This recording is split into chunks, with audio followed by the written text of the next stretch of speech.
Bismillah, Assalamualaikum warahmatullahi wabarakatuh. Perkenalkan, nama saya Syamsir, NIM 21TLI 133, Program Studi Teknik Listrik dan Instalasi di Akademi Komunitas Industri Manufaktur Bantaeng. Nah teman-teman, pada video kali ini saya akan menjelaskan beberapa teori tentang kalorimeter dan hasil pengukuran atau tata cara pengukurannya. Nah teman-teman, kita harus mengetahui pengertian kalorimeter. Jadi kalorimeter adalah alat yang digunakan untuk mengukur jumlah kalor atau panas yang terlibat dalam suatu perubahan atau reaksi kimia.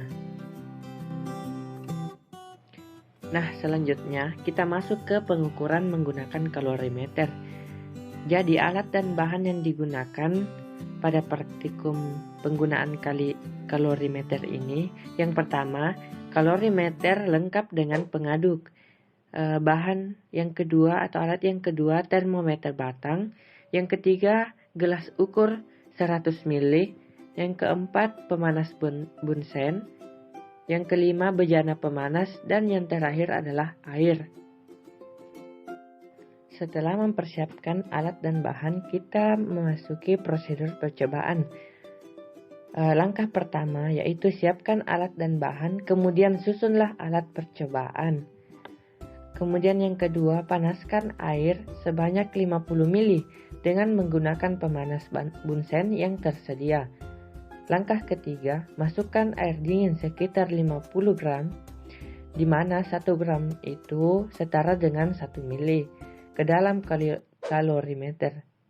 Catat massa air dingin sesuai sebagai MAD atau massa air dingin pada tabel di akhir video. Kemudian langkah keempat, dengan menggunakan termometer ukur suhu, kesetimbangan awal antara air dingin dan kalorimeter ditulis pada kolom tabel T1. Langkah kelima, ambil 50 ml air yang telah dipanaskan. Dari langkah 2, buatlah temperatur air panas 50 derajat Celcius dan dimasukkan dengan cepat ke dalam kalorimeter. Catat suhu ini sebagai T2 pada tabel. Langkah ke-6 yaitu aduk pelan-pelan campuran air dingin dan panas tersebut sambil amati terus perubahan temperatur yang ditunjukkan oleh termometer. Setelah penunjukan termometer stabil dan suhunya hampir turun, catat suhunya sebagai T3 pada tabel. Kemudian langkah ke-7 yaitu buanglah air pada kalorimeter. Lalu ulangi langkah butir 3 sampai dengan 8 sebanyak 3 kali. Dan langkah yang terakhir adalah catat data yang Anda peroleh pada lembar data pengamatan yang tersedia. Dan inilah hasil dari hasil pengamatan kita tadi. Jadi inilah tabelnya, tabel pengamatan percobaan kalorimeter. Jadi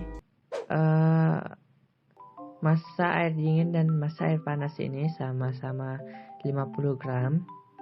Jadi T1 atau suhu kesetimbangan antara kalorimeter dan air dingin yaitu pada percobaan pertama didapat 25 derajat Celcius,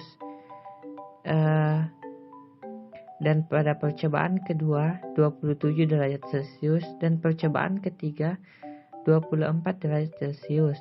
Dan T2, di mana T2 ini adalah suhu air panas tepat ketika akan dimasukkan ke kalorimeter. Jadi suhunya pada percobaan pertama itu dilihat sebanyak 40 derajat Celcius, dan percobaan kedua 38 derajat Celcius, dan percobaan ketiga 42 derajat Celcius. Selanjutnya beralih ke T3, di mana T3 ini adalah suhu kesetimbangan antara kalorimeter, air dingin, dan air panas. Pada percobaan pertama kita mendapatkan nilai sebanyak 20 derajat Celcius, dan pada percobaan kedua 22 derajat Celcius, dan pada percobaan ketiga 18 derajat Celcius. Nah, sekian video tentang kalorimeter tadi. Lebih dan kurangnya mohon dimaafkan. Assalamualaikum warahmatullahi wabarakatuh.